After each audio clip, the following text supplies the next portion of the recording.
رسول اللہ میرے ابا کہاں ہے؟ پھر اللہ کے نبی ادھر پھر گئے، میں اس بچے کو کیا جواب دوں؟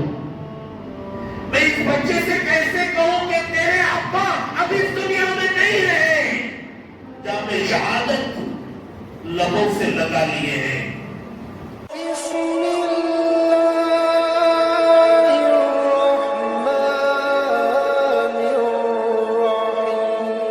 ایک 8 سال کا بچہ ہے،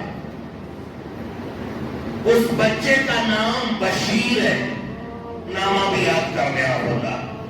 اس بچے کا نام بشیر ہے، اس بچے کے ابا کا نام عقبہ ہے، بشیر ابن عقبہ۔ ہجرت کے بعد دونوں باپ بیٹے مدینہ المنورہ میں رہنے لگے، کوئی رشتہ دار نہیں، صرف دونوں باپ بیٹے ہی ہیں۔ ماں کا پہلے انتقال ہو گیا ہے۔ باپ قرآن کی تلاوت کر رہے ہیں، باپ قرآن کی تلاوت فرما رہے ہیں، اتنے میں مدینے میں اعلان ہوتا ہے کہ آؤ اللہ کے راستے میں، آؤ جہاد کے لیے نکلو، ضرورت پڑی اپنے آپ کو قربان کرنے کی، شہید ہو جاؤ۔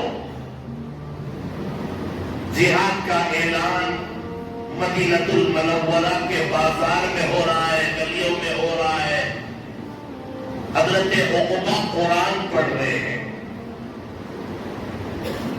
حضرت بشیر 8 سال کا بچہ ہے۔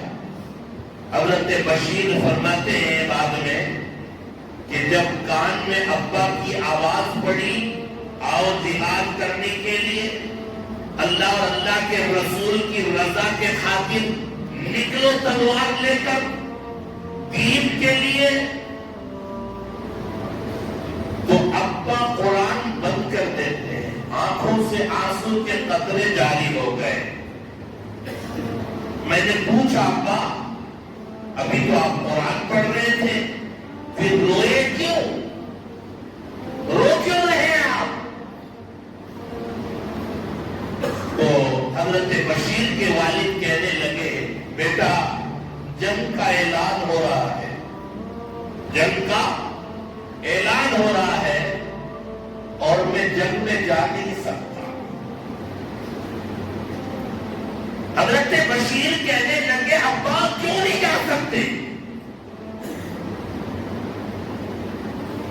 تو والد محترم حضرت بشیر کے فرمانے لگے کہ بیٹا میرے علاوہ تیرا کون ہے؟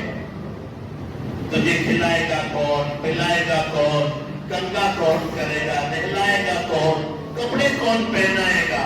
میرے علاوہ تیرا کوئی بھی نہیں ہے۔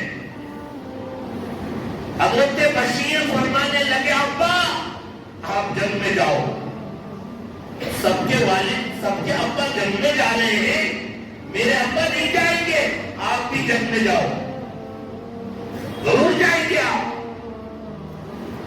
حضرت عقبہ خوش ہو گئے کہ بیٹا خوشی خوشی مجھے جنگ میں بھیج رہے ہیں۔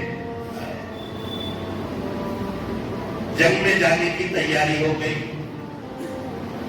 حضرت بشیر کے والد عقبہ اونٹ کے اوپر سوار ہو گئے اور اپنے بیٹے کو دیکھتے ہیں اونٹ سے بھی نیچے اتر گئے، اپنے بیٹے کو سینے سے لگا لیتے ہیں، اپنی اولاد ہے۔ وہ صحابی جانتے ہیں کہ میرے علاوہ کوئی رشتہ دار بھی نہیں، 8 سال کا بیٹا ہے میرا، کون اس کا دیکھ بھال کرے گا اور پھر میری واپسی کب ہوگی؟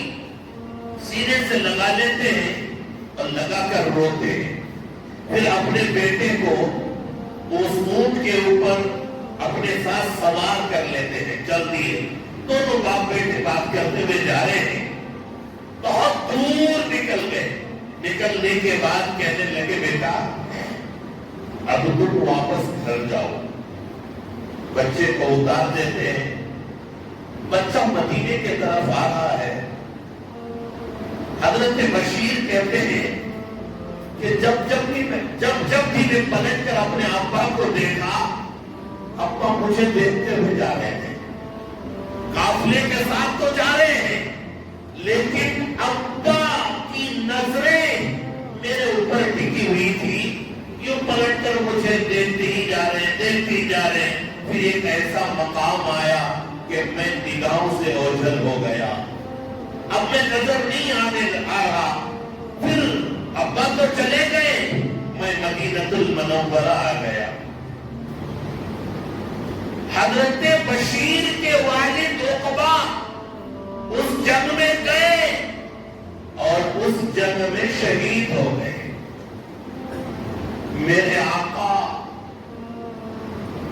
آقا کو علم ہوا کہ بشیر کے والد شہید ہو گئے، اور روز یہ چوٹی پر جاتے، انتظار میں بچہ بیٹھ جاتا، میرا ابا آئیں گے، بچہ ہے، جا کر راستے میں بیٹھ جاتا، شام کو پھر واپس آتا۔ ایک دن مدینے میں اعلان ہوا کہ جو لشکر جنگ کے لیے گئے تھے آج ان کی واپسی ہے۔ بچہ راستے میں جا کر ایک اونچی جگہ بیٹھ جاتا ہے اور آنے جانے والوں کو دیکھ رہے ہیں، سب کی صورت تو نظر آئی، ابا کی صورت نظر نہیں آئی، سب چلے گئے، ان کو اپنے والد کہیں نظر نہیں آئے، اس لیے کہ شہید ہو گئے۔ پھر یہ بچہ اللہ کے نبی کے پاس آ رہے ہیں، اللہ کے نبی نے دیکھا کہ یہ بچہ عقبہ کا ہے، تو بشیر ہے، یہ بچہ مجھ سے آ کے پوچھے گا، سب کا بابا آ گیا، میرا بابا کہاں ہے؟ مجھ محمد کے پاس اس کا جواب نہیں ہوگا۔ اللہ کے نبی اس بچے کو آتا ہوا دیکھ کر یوں پھر گئے۔ پھر وہ بچہ سامنے سے آ کر، اے اللہ کے نبی یا رسول اللہ، میرے ابا کہاں ہے؟ پھر اللہ کے نبی ادھر پھر گئے، میں اس بچے کو کیا جواب دوں؟ میں اس بچے سے کیسے کہوں کہ تیرے ابا اب اس دنیا میں نہیں رہے؟ جب میں شہادت لبوں سے لگا لیے ہیں۔ پھر اللہ کے نبی ادھر آتے ہیں، پھر ادھر آ کر یا رسول اللہ میرے ابا کہاں ہے؟ اللہ کے نبی کی آنکھوں میں آنسو آ گئے۔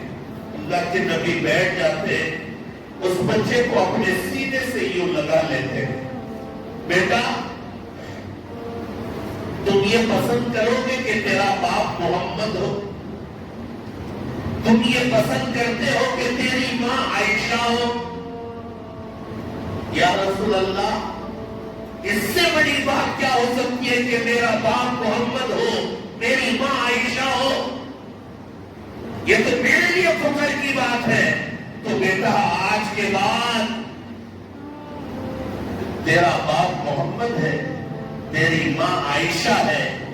پھر وہ بچہ کہتا ہے کہ وہ ابا جنگ میں شہید ہو گئے۔ اللہ کے نبی نے فرمایا ہاں بیٹا، تیرا بابا جنگ میں شہید ہو گیا،